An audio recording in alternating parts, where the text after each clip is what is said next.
Malapit na ang summer. May plano na ba ang tropa?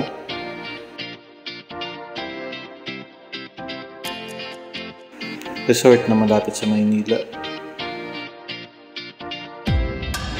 Tara, ikutin natin ang Amana Water Park sa Pandi, Bulacan.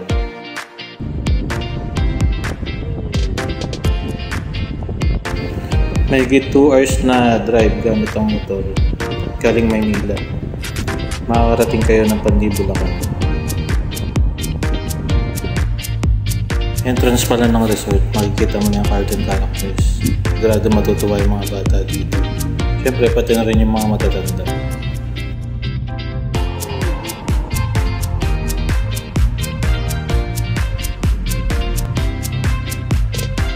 Habang naghihintay, nagbabayad ng ticket.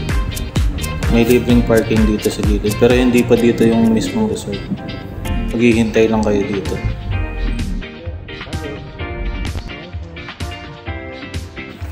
Kita nyo naman, entrance pa lang, para ka nasa kuweba. Bali, ang entrance fee pala dito, $250 sa adult at $200 sa senior tsaka sa bata. Tapos yung mga cottages, nagre-range ng $500 up to $3,000. Yung mga may room na yun, tsaka aircon rooms, nasa $3,000. Pero yung $1,000 ang kinuha namin. Kasi konti lang naman kami.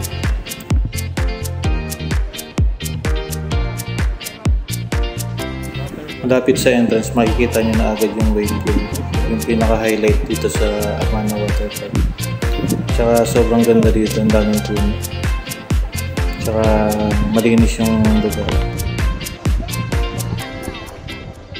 Itong pool na may slide, isa to sa marami. Ang daming swimming pool dito sa Amana. Pero dito mas nag-enjoy yung mga pamangkin ko. Ayun, kitang-kita nyo.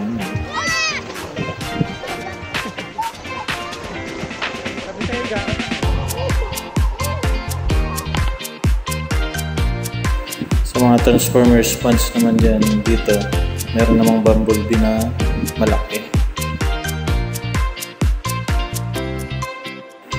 Ito yung favorite part ko, yung Jurassic Park. Grabe, ang ganda dito. Kala mo totoo.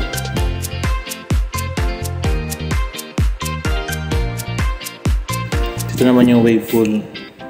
Sobrang ganda dito. Tsaka may time yung pool nila. Nag-a-alarm naman pag i-on na nila yung wave pool. Tapos pupunta na kayo sa part na to ng resort.